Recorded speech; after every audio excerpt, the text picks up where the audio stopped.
Welcome to Women at Halftime podcast. For men and women at mid-career or the halftime of life with issues that concern you.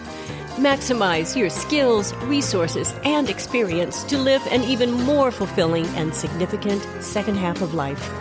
Right here with me, Deborah Johnson, on Women at Halftime podcast.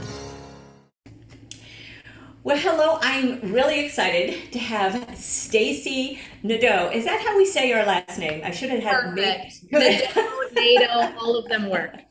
I usually ask on pronunciation, but I sort of forgot because we started talking about other things.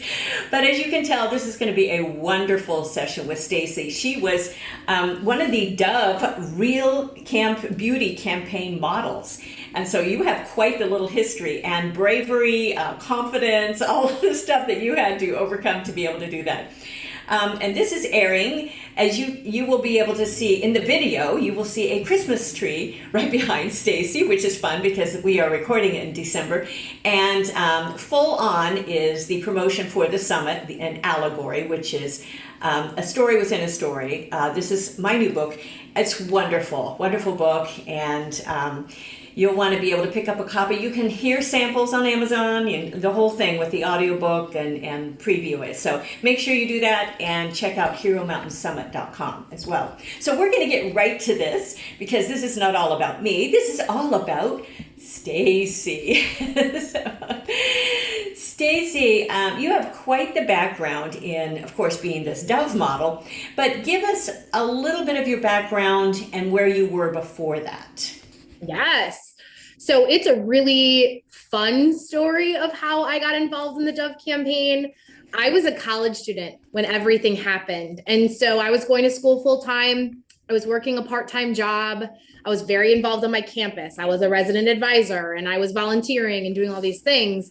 So when I was approached and asked to come to a modeling audition, I was like, what?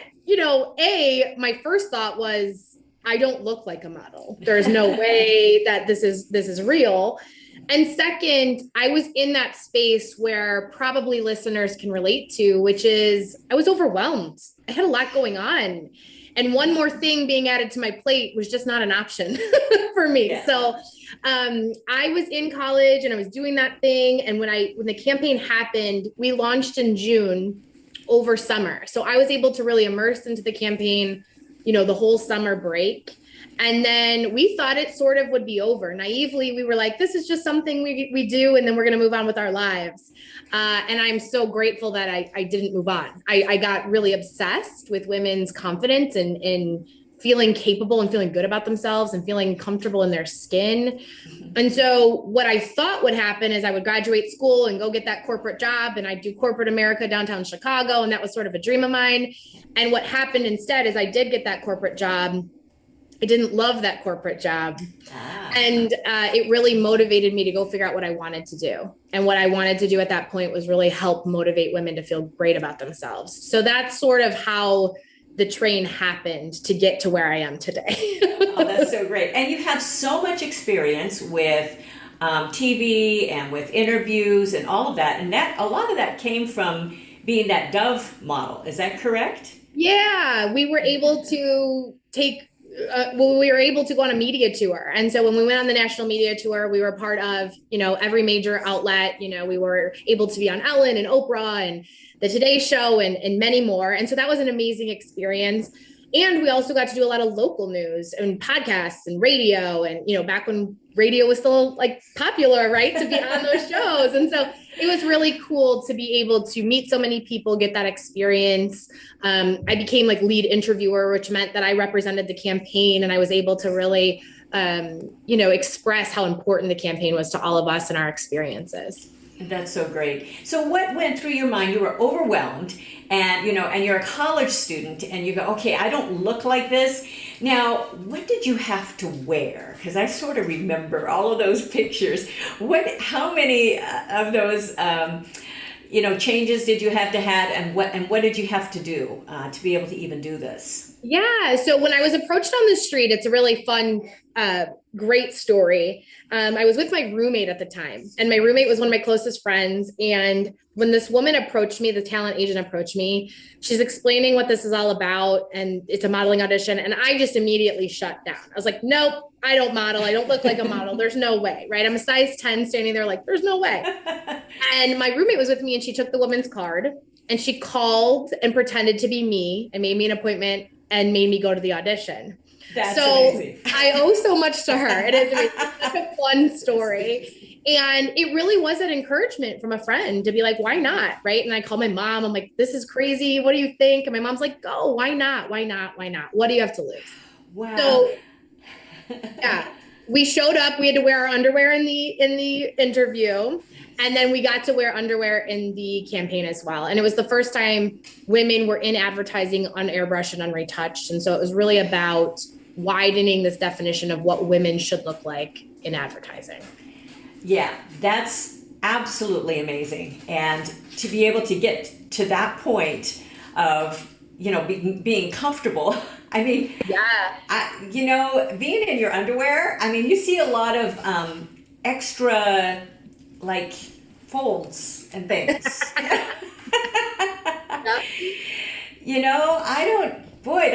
That's very, very brave. And to be able to do, what was going through your mind then? Did you just forget about the camera? Because a lot of times when we do this, what I say is, you kind of need to get over yourself. You just have to, accept, this is who I am. This is my background. This is, I can't be so overly critical because, perfectionism then, that's the enemy of getting anything done. So what was going through your mind there of just, actually getting those pictures out? Yeah. Well, I appreciate the brave comment. We've heard it so many times since 2005 when we launched. Like, you're so brave, you're so brave, you're so brave. And to be honest with you, we weren't as brave as you think because we didn't know it was going to become as large as it became. So we thought we'd be in one magazine for 1 month and that'd be it. Like, okay, if we didn't like the pictures, it would go out with the trash and we would never have to worry about it again. And yet it became this global movement. So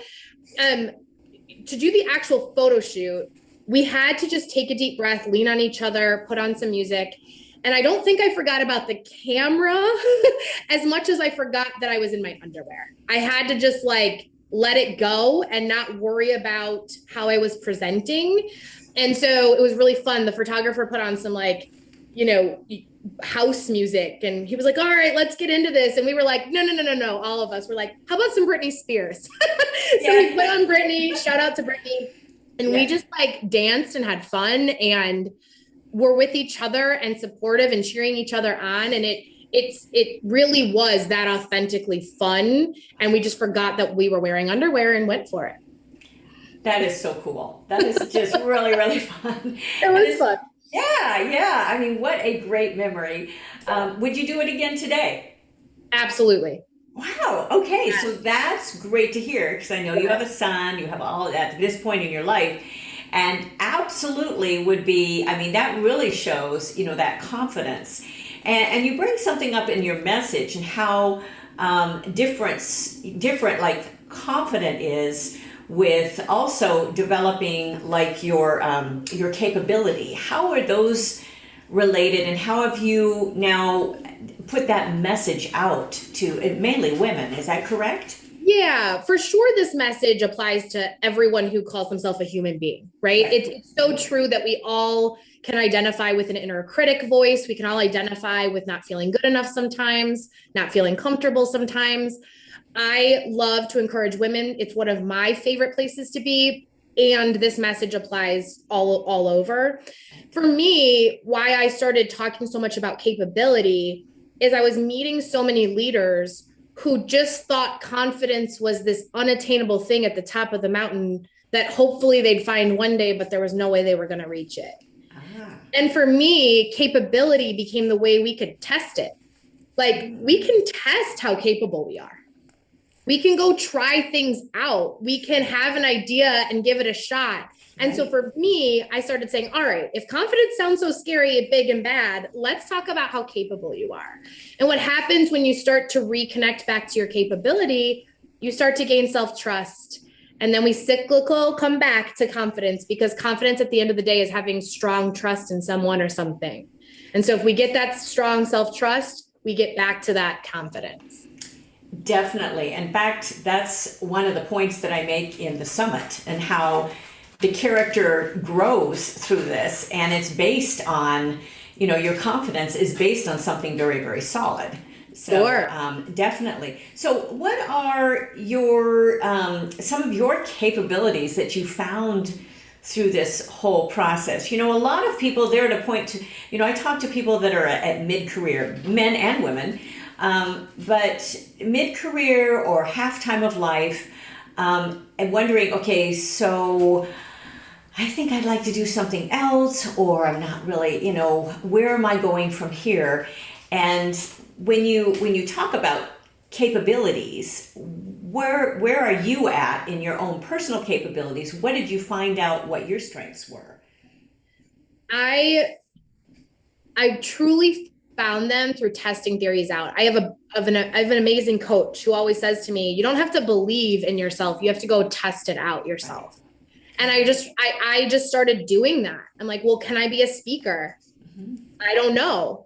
And I remember starting to become a keynoter, and I was like, there's no way I can do this full time. There's no way anyone makes a living out of full-time speaking, right? And then I found groups that many people did that. And I tested out the theory, and I could make that happen.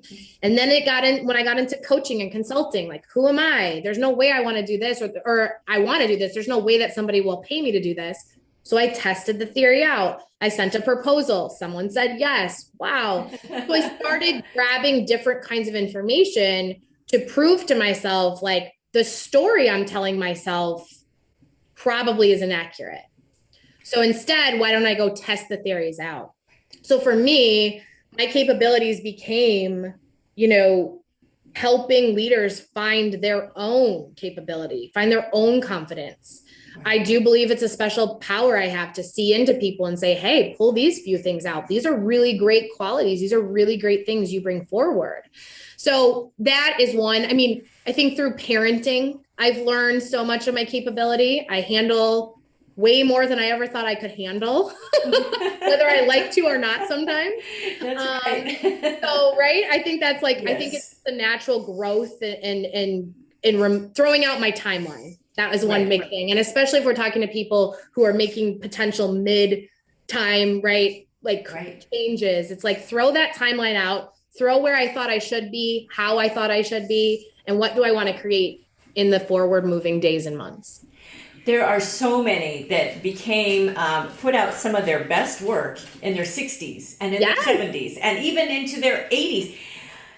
We are not done. There's so many years ahead. And I like what you said, testing, because when you say testing, that means that you're taking action. And what I've found so much and I found this in the music field, and I found it in the speaking field, I found it in people that are in jobs that are not real happy. And, we talk about it, and I set up a little time to, talk through some of those issues.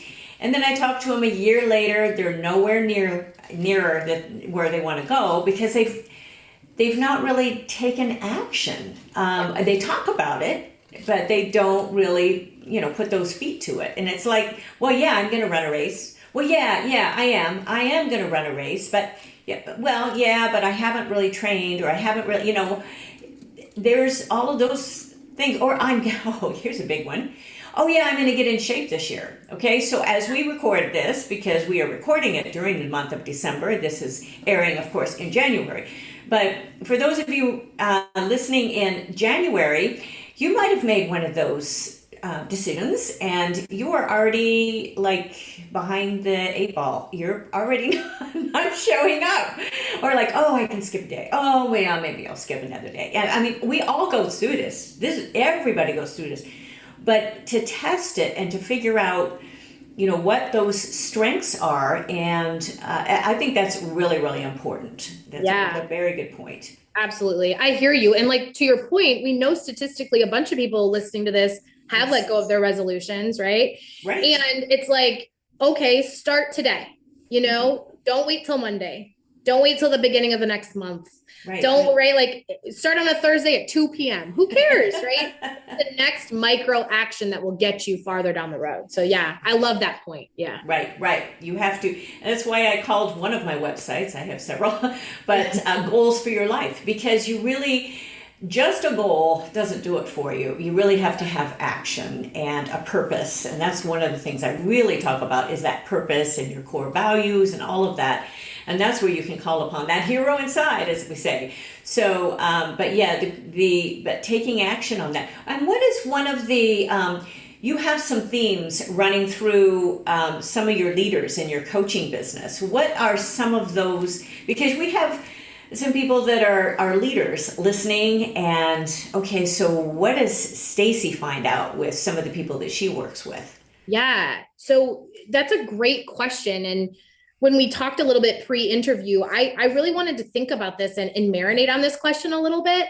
And I have to say, the leaders in my practice, in my one-on-one coaching practice, they take small, consistent steps every day. Right. And one thing that I really say and believe in is like connecting back to confidence and capability and self-trust can take 10 minutes or less a day. It doesn't have to be, I am not someone who's sitting here like, please add a 2-hour morning routine onto your day. Like if you do that, that's wonderful. It's not necessary. You can still make strides with the small steps. And the other thing I would say is they invest in themselves. Wow. Okay. So that's a very good one too, to invest in yourself. And those tiny steps. Now, if, as we have this coming out in January, in December, if you look back at some of the episodes, that you will see the interview with Linda Fogg Phillips, who she and her brother run Tiny Habits. And that's all what it's about, those tiny little steps. That's the key. And that's what I have encouraged people to do too. I call it chunking it down in just little things. And those 10 minutes, I love that, because I put out actually even timers. And I time myself, especially cleaning my office. I hate to clean my office. So it helps me a lot. I'm such an artist. So I start on a million project. But that little timer, it just helps so very much in being able to move ahead with those tiny little habits, tiny little steps. That's a wonderful point, Stacey. Absolutely. Yeah, I hear you. And like, I have to say, I've learned in Tiny Habits, I'm such a fan, and I've learned these things for so long or heard them for so long. And I used to be like, oh yeah, that sounds great. But it was testing them out that got me to then believe in them. Right. And so I hear that. And like, so it's that combination of the small step and the test. Right. That is a big deal. Very, very important. You have to move. You have to actually, move ahead. That is so, so important. Absolutely. So I have another question for you. What's the number one thing that listeners now, because we've talked about trust and we've talked about taking tiny steps, and what a great point too at this time of year. To keep taking those tiny steps as we do the little tiny steps. Atomic Habits is another great book with that. And, of course, there's a lot of books on, great ones like that, but those are some of my favorites with the Tiny Habits and Atomic Habits. But they will move you forward. And it's amazing how fast, when you look back, it's almost like, when you're growing up, or like your kids that you see when you're measuring how tall they're growing, and all of a sudden they look back and go, oh, I really grew last year, but they didn't know, or we hardly realize it too, or we really realize it when we have to wear something different, if we've gained whatever. But so as you put this out there with the habits and with the connection, what's the number one thing that you would give to listeners to start to connecting with their confidence that's based? I would say those would be based on trust and on your habits and on moving forward. I have two things in this space. To come off what we've just been talking about, one thing I do a lot with my clients, and I would encourage listeners to kind of pause and try out, again, test it. Yes. It's the idea of like, think about 6 months from now, 1 year from now, and think about what your default future will look like if you don't take some of these small steps. Yes. Will you be in the exact same place, just like you spoke about earlier, right? Where do you want to be? And remember that connecting to your capability connects you to your power. Right. Like I say to clients all the time, I'm like, we don't give ourselves enough credit for how powerful we are. We're in control. So if we take these small steps, we won't get to default future. We'll get to the future we choose. Yes. And so that's my one, the big thing because of what we've been talking about. My second big thing of like my number one tool is to get to know that inner critic voice. Mm-hmm. And that's a little bit different than a lot of listeners probably want to try. I know that when I was really dealing with my inner critic voice, I like couldn't wait to get rid of it. Like I just wanted it out, like get rid of this voice. It's not helpful. It's mean, but it actually has really vital information. Yes. It's trying to motivate us. So how is it trying to motivate us? Why is it trying to motivate us this way? Get to know that critic a little bit, because the best way to quiet that critic is to get to know it, is to actually take some time with it.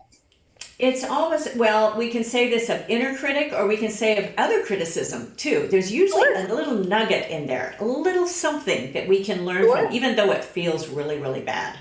You know, we just, but there's a little nugget in there that we can learn from.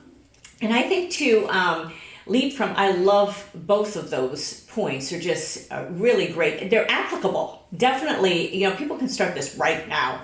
They can take those tiny steps and they can, get to know that inner critic, because there's a lot of it that you want to just discount. Oh, you are good enough, and go, but listen a little bit and say, okay, so what language is telling me I'm really not good enough, and why? Ask why. Why do you feel that way? What is that coming from? Is it from something that you need some counseling with, from your past? You can't just put that under the rug. You need to, at least deal with that. I could be talking to PTSD people. All of these, you have to understand that there's a little something that you at least need to deal with on this, that definitely with moving on. And so those are great points. I think to your point, I think it uncovers an opportunity. I don't use like good, bad, I don't like all those terms. It's like, there's so much opportunity within that critic's voice. And I always say, like, you can even give your critic like a character. Is it your beautiful, loving grandmother, or is it like the mean trainer at the gym, right? Like what kind of character is it taking on, and actually give it like a character. Yeah. That's fun. Yeah. Another point too for those of us who have the artist bent, that we are, loving to create and all of these, many times that comes down to things that you decide not to do. And I think that's a very, very important point here of with our inner critic and with things that we are dealing with our life, that we have to decide we can't do everything. And as we talk about, goals and where we want to be, and 6 months, in a year, in 5 years, when I was teaching music business, I taught some college courses in that, in universities, and I would make them put out these goals, and I said, they can change, but you need to at least envision yourself, where do you want to be in the future? Definitely. Yeah, I love that point. That's a really nice point. Yeah, definitely. So do you have any sort of illustrations, maybe in one of your clients? You don't have to disclose names or anything, but with something that someone may have applied, because sometimes you kind of think, oh, well, they applied that and wow, it worked. Yeah.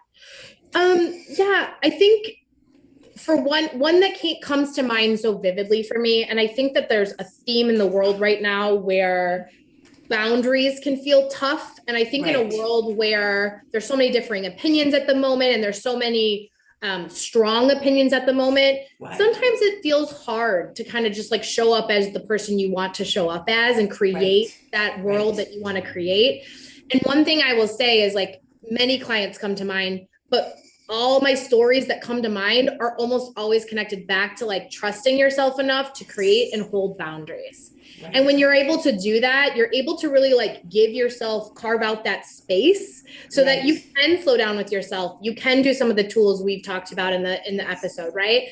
So for me, it's like the application has always allowed my clients to slow down, hold those boundaries, and really tune in with themselves in order to then create whatever they want to create on the outside. And that's so important because today there's such a big deal on groupthink. People want to go with, okay, there's this big groupthink going, I need to do it this way, I need to do it that way. And I've always been a bit of an outlier that way. I don't always go with that. But it's hard to speak out too. So sometimes you just have to be really true to yourself.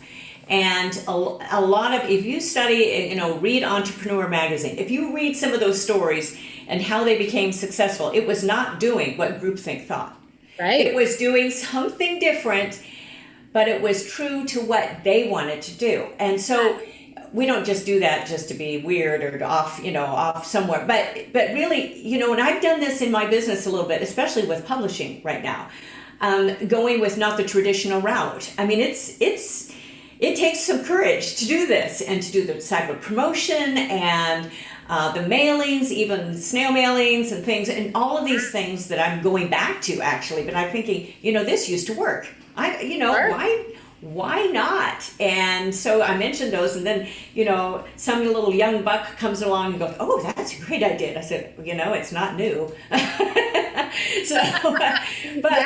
But not doing just the normal, the ordinary. Really do what, is true to your heart, because again, that gets down to trust, doesn't it? Yes, it sure does. I think you're highlighting it so beautifully of like, yes. The more space we can carve out to connect back to that trust, to remind ourselves how capable we are. We get set. We know what we're going for. We'll make sure it happens when we commit to something in that space, from that space. Yeah. It's so cute talking about authenticity. I usually lock my dog in the house when I'm doing these podcasts, and this is a bit of reality for people listening because they love these little details. And the dog got out, so the dog is. If you hear a little scratching, that's my little Amelia. So I got a very good mic and it's picking up in my ears. So hopefully that's what you hear though. So you can smile as you were listening to this. Okay, so you were working in the body image place. So are you still in that space a little bit of working with clients, or, because it's your big tagline is that you were, a Dove real beauty. I mean, that's what you were on that campaign. And now, of course, you're talking about confidence and about capabilities and all of those things. But do you ever work into that body space as well? Oh, absolutely. Okay. I would say we cover it all of the time, especially in my one-on-one practice. Okay. And I launched my keynote and my speaker business in that space. And I love that space. I still very much have a foot there. Right. I will say that I started to realize that typically body image stuff was sort of a symptom of deeper rooted feelings. Right. And so that's why my work started to grow. It grew with me. It grew with my body changing, with different things happening in my life. Yes. And so I would say that, like, it definitely kind of has an arm, but I guess the umbrella has just kind of become a little bit of a deeper dive into what's going on.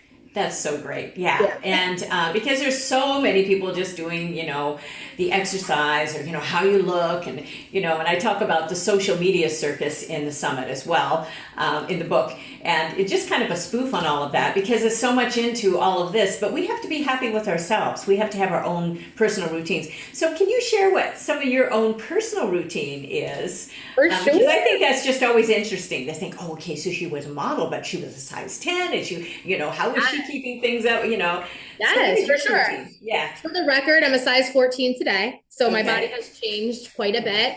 Okay. And I'm a person who does not get uncomfortable talking numbers and all that stuff. Like, I think we should normalize talking about that a lot differently. Right. For me, a big shift that happened that helped me stick to a healthy movement routine is working out because I loved my body, not because I wanted to change my body. Implementing healthy movement because I wanted to keep myself feeling as best as I possibly could, not because I'm like trying to whip it into shape. Right. Yeah. And so that was a big shift for me, and it's helped me stay very consistent. So I have healthy movement in my life 3 to 5 days a week, almost always on that 5-day end. Right. I really believe in like nutritionally valuable food, right? Good. I also believe in a beautiful glass of wine and a dessert. Don't get me wrong. But like on the regular, I'm definitely right. Like I love my body. I want to take care of it. I want to put nutrition into it. Right. But for me, those are kind of what a lot of people talk about. Right. My mental health routine is probably my biggest routine. Okay. And that's like having a little bit of a morning routine and a little bit of a night routine. And why I say little bit is, again, these aren't long for me. My morning routine is 20 minutes. My night routine is 10. It still effectively really helps me. So I do a journal and some breathing techniques in the morning. And then at night, I take my vitamin supplements. I do a little bit of a short meditation, and I calm down and go to bed. So for me, it's like, it doesn't have to be long and extensive, but those things really keep me rooted and keep me grounded in how I want to show up. That's so great for a lot of people to see, because they think, oh, I have to start on this big workout routine. And you know, I get up really early. I send my body to now my home gym. But I have, you know, we set that up during COVID because it's like, I need a little more exercise there. So, you know, I have a bike and those sort of things. But I send my body there, and that's where I kind of wake up. So I do the cardio, I do all of that. But that's not always necessary. I'm still hearing my dog, and he's going to start whining here. When you hear that, you'll hear my dog. So little Amelia, she's wondering, why aren't you letting me in? So she's very cute. Amelia Earhart is her name, by the way. Oh, I love it. Yeah, she's a cutie. So if the door was open, I'd show everybody. But yes, so I think, though, having that healthy routine, journaling, very important. Talking about mindsets all the time, I do that as well. Just very, very important. And just being able to be centered. And as you say, you do, you know, the stretches, the meditation. And meditation is also a very, very good practice because it centers us. And a lot of times we grow a lot through that. Definitely. Yes, so absolutely. Well, how can people get in touch with Stacy? Yes. So I'm very active on Instagram, which is Stacy Nadeau. And then listeners can go and get resources and kind of stay in touch at stacynadeau.com/podcast. Okay. And that's just a great page that only podcast listeners know about that has like a lot of cool tools and ways to stay in touch. Perfect. And I'll make sure those links are, you know, for you, or people can listen, that they have all of this, and they'll go to your website. Usually I'll put that direct link to your website as well. Perfect. So now, do you have any little closing words for us today that you want to leave? You know, sometimes we hear all of this stuff and you're going, oh, okay, so that was great. What did she say about that again? Do you have just a little closing word of advice for people today? If I could leave listeners with one piece of advice, it would be to schedule 10 minutes a week for the next month on your calendar to stop and reflect on that inner critic and ask that inner critic some questions. Wow. If that's journaling, if that's just taking a walk, whatever it may be for you, pick your modality, but 10 minutes once a week for the next month and see what happens when you get to know that critic. That is great advice, because we just don't take the time, do we? You don't. It's so busy. And you might need a little timer, okay? I love the old-fashioned timers. Actually, I put out my own little 10-minute timer, but I call it focus time. Because, yeah, it's really amazing how much time is in 10 minutes, first of all, but also how fast it goes. So when you get to that routine and just schedule it right into your schedule. And you'll find things change when that happens. Definitely. I so relate to that. I love the timer. That's wonderful. Yeah. I so relate to that. Yeah. I've used it for myself for years, so I couldn't share it with somebody else. And I talked about it even in my very first book. So I love that. Stacey, this has been an absolute thrill to be here with you today. And thank you for joining us on the Women at Halftime podcast. For all of our listeners, again, don't forget the summit. I'll be working on the sequel to this very soon. Actually, I already got notes for another sequel to this. This is my 5th book. I just love that creative process, but lots of music. If you're not on my newsletter, make sure you get on there as well. And I'm here every single week. Next week I will be on with no exception. So make sure that you click into the Women at Halftime. You can get there, womenhalftime.com, goalsforyourlife.com. DJ Works Music. People always ask, where's your music? They're going to look at that first, believe me. DJWorksMusic.com. So Stacy, thank you again for being with us today. This was an absolute delight. Such a pleasure. Yeah, we met each other at a national conference, and it was just so much fun. We were on a panel together, and that's how I meet a lot of my guests, actually, where I meet working with them or something like that. So this was so much fun. I think your message is just so important, especially starting a new year and feeling good about ourselves, trusting ourselves, and spending that time to really reflect. So Absolutely. Thanks again for being with us today. A pleasure to be here. Thank you for having me. Thank you for joining us. It is because of our wonderful listeners like you that we keep going strong week after week. Share and follow us for new shows to inspire you and encourage you in your life's journey. You can find all of our articles and links at womenathalftime.com.